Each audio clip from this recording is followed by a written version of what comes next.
Hello people, it's your girl Nikki. Welcome back to my channel. In this video, we are going to be creating this beautiful look on my lovely beautiful client. First of all, we'll start off by cleaning the face as usual. I'll be using the micellar water to clean the face. This is a very important process. After that, I'll go ahead to use my vitamin C serum and I'll use a dense brush to blend this in. After I'm done with this, I'll go ahead to hydrate the face using the cosrx hydrating serum. This product is a very nice product as it leaves the face really hydrated and makes it very much more alive. I'll go ahead to moisturize the face using the Cetaphil moisturizer. It's also a very nice product, and trust me, you need to moisturize and hydrate every face regardless of what type of skin your patient or even yourself has got. I'm going ahead to blend the product in. I'll make sure I have every product sink in really well. The next product is Mehron skin prep product. This product helps with sweat control and also helps to make your makeup last. During the process, we are having a very nice discussion, and that's why you can see my client was really vibing to the discussion. Anyways, the next product I'm using is the Milk Hydro Grip Primer. This primer is another product that helps to make your makeup last. After that, I'll be using the Becca primer. This is a mattifying primer and it really does the work. I use it after the Milk Hydro Grip Primer just to really secure the makeup, especially if it's going to be carried, if the makeup will be used for a long period of time. My client has got a lot of activities to be done from morning till night, so I needed to make sure everything was properly secured. I went ahead to spray my Kiss Beauty setting spray just to secure all products. And I'm going in with my foundation. This foundation is from LB Stay Matte Foundation. It's a very lightweight foundation with full coverage and it doesn't clog pores, so it's a very nice foundation even if you have oily skin. I'm mixing the shade Ngala and Olaocha to get the perfect shade for my client. If you struggle to know how to blend with brushes, I have a video where I demonstrated in details how to use brushes to blend in products. Try as much as possible to watch that, it would really be helpful. Alright guys, I'm going on to blend that foundation in. Can you see that flawless finish after blending in the product? My client was indeed enjoying the gist in the corner. I'll go ahead to highlight the areas. I'm using the NYX concealer in the shade Cappuccino. This is a very nice product. I've never regretted using this product on any type of skin. I would place this product on the T-zones, the areas that needs to be highlighted. One thing about dark skin is most times I do not really like exaggerating their T-zones, the highlighted area. I like leaving it as natural as possible because these days I just love my makeups really natural. So I'm going to just pop up the inner bits of this highlighted area with a light concealer, something two-way lighter than her complexion from 017. I'll go ahead to blend in this product using my beauty blender to do this. If you ever struggle with achieving a natural look, one tip I would leave with you is try as much as possible to use a color that is almost the same shade with your client or with your face. It's always easier for me to pop up complexions than trying to calm them down. So if you have a darker shade, I feel it's easier brightening up that darker shade rather than going into calm down an already brighter shade of foundation or concealer, if that makes sense. It's also worth noting that if you had noticed, when I was blending in the concealer at the forehead, I almost covered the whole of the forehead with the concealer. The reason is because I'm trying to highlight the forehead more My client has got little forehead, and if I do not do that, if I use lots of contour on the forehead, that means it will narrow down that forehead a little bit more. And if that is done, I won't be able to have a good lift on the face. So to avoid that, I would make sure I lift my concealers, the highlighted concealers, all the way up, and then apply a little bit of um contour products on the forehead just to have that good lift on the face. All right, I hope that makes sense. Anyways, I'm going in to blend in the inner bit of the eye really well. The emphasis would always be to make sure you do not have any harsh line on the face after you're done blending. Now I'm about to set the under eye with my powder palette, and I'm making sure I still have that under eye really smooth before I place any powder on that area. If you don't do that, you end up having crease lines underneath the eye and you won't like the final effect. Now I'm choosing my powder really carefully. I wouldn't want to over highlight the T-zones, the highlighted area.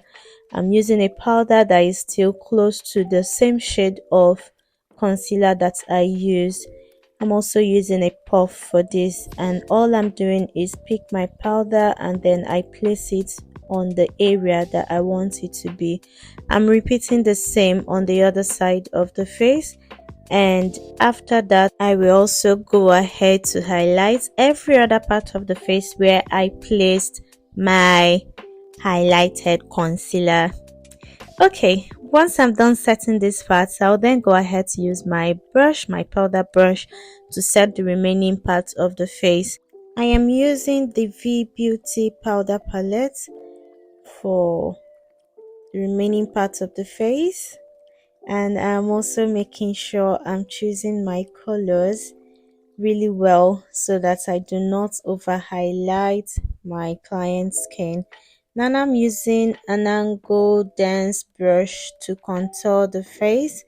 I'm going ahead to use the darker shade in the palette for the contour area, and I'll make sure I place it just at the point where I want it to be. After that, I will go ahead to set my face. This process really helps to make your products last really well. I use the all-nighter setting spray for that, and it's really a nice setting spray for any type of skin. After I'm done setting, I think I did the eyebrows off the camera, and now we are in for the eyeshadow. I would use the eyeshadow base Clone White. Make sure to blend in this product really well. So the key to having a nice blended eyeshadow is to make sure that the base is really properly blended in. If you do not blend the base, then it would really affect your eyeshadow application. After I'm done blending this using a dense blending brush, I would go ahead to use my powder for the crease area. I usually love using powders because it gives you that soft finish, especially for the creasing area, that's the crease line. But you can also use eyeshadow for this. It all depends on what works best for individuals. Most times if I use the powder to start it off, if I feel I would want maybe an orange neutral color around there, I would still go back to my eyeshadow palette to pick that orange color for the crease area. For the purpose of this video, I'm going to have a darker crease line. The reason is because my client has got hooded eyes, and I would want the eye to pop a little bit more. So if I do not make the crease line a little bit dark, everything I do would be hidden by the time my patient, sorry, not my patient, what's wrong with me, by the time my client opens her eyes. So I try as much as possible to darken that crease area so that by the time she opens her eyes, you will still be having the effect from the eyeshadow. So this is actually a good tip if you have someone that has a hooded eyes, or if you as an individual also has hooded eye. Try to make your crease line a little bit darker and the outer corner of your eye should be a little bit darker too and really extended, so that by the time you open your eyes you would still also see your eyeshadow popping. So I'm just going ahead to use a darker shade of the powder on the outer corner of the eye just to make it a little bit more pronounced. After I'm done doing this, I think I'll repeat the same process on the other side. And after I'm done doing this, I'll go ahead to use my eyeshadow palette. It's best to use a fluffy brush while placing this because it helps with blending. Trust me, you wouldn't want to have harsh lines on the eyes. This is me adding a little bit of light or a lighter color on the eyelid. I'm using the Blossom Makeup African Queen palette. It's a very pigmented palette, so I realized I was actually having some fallouts from the eyeshadow, so I had to go placing my setting powder, which I actually forgot placing before that. So the setting powder also helps to take out or take in some of the fallout, so it doesn't have to ruin your face or your skin work.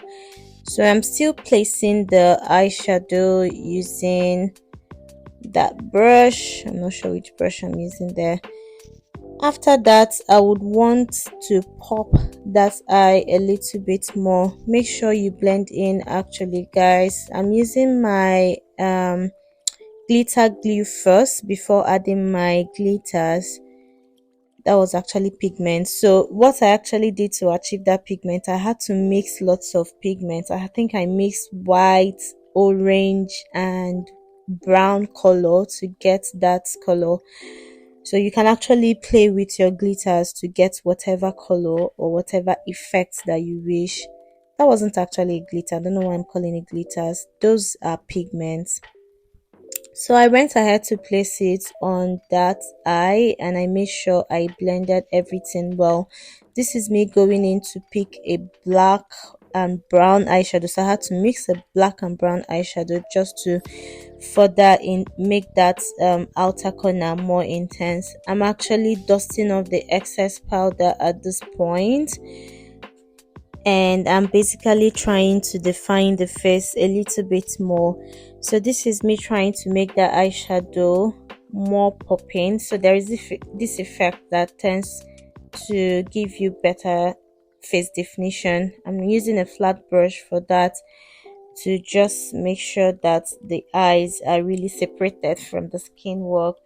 I'm going in again to define the face for that, like I explained. So usually after you're done with your makeup, eye work, whatever thing, before you set the final setting, try to use your powder to redefine whatever you might have placed on the face, because you might have taken them off while you were doing your eye work or stuff like that. So make sure you redefine your face before you finally set with a setting spray. So that is what I'm basically doing, resetting the nose, touching up places that I feel needs more blending. After that, I'll go on to add my lip balm. This is actually to help with blending by the time I'll come in for the lip work. I would also go ahead to dust off that excess powder that I used for that effect on the eye. So by now the powder must have gone into the skin to give me the effect that I need. So I'll just go ahead to dust out the excess. Now I'm going to go ahead to outline the lip. I'm not sure of the lip stain that I'm using, but that's actually a brown color. I'm trying to mix different shades of brown to get the perfect lip that I would want for my client. I actually placed this classic lip stain, and I wanted the effect to just be on the lower part of the lip, but my client, I didn't mention to her, I didn't know when she just marked, and everything transferred to the upper part of the lip, so I had to still work with that. I went ahead to blend in. I just worked with whatever I had. After I placed this, I came back again, placed another one. I think I covered it up and she still went on to smack. I was like, okay, I think it is what it is. We have just have to have that little bit of effect on the upper part of the lip. So that is me. After blending, I went ahead to spray. After spraying, I would go in to redefine the cheek using my blush. I'm using the Tehila blush palette. It's a very nice pigmented palette, and I'm using the darkest shade of blush from that palette. After I'm done with that, I would then go ahead to highlight using the bronzer from the same palette. At this point, my client was already feeling herself. She was so happy with the look, like it was giving everything it was supposed to give. She was so happy, and for the fact that it still looked like skin, her complexion was still preserved, she was really happy with the look. Now I went ahead to gloss the lip using, I actually got this lip gloss recently and it's very nice, very nice. I'll leave out the name on the description box. I personally think that lip gloss is a game changer. You just see how that lip gloss transformed that lip into something else. Like, lip glosses are really a must have for me. After this, I would actually go ahead to spray that face using the So Pro Cosmetics Seal It. This spray is really good for a long lasting makeup. This is the final look of my client. If you enjoyed this video, please do well to like, subscribe, and thank you so much for staying till the end of it. I love you all. Take care. Bye bye.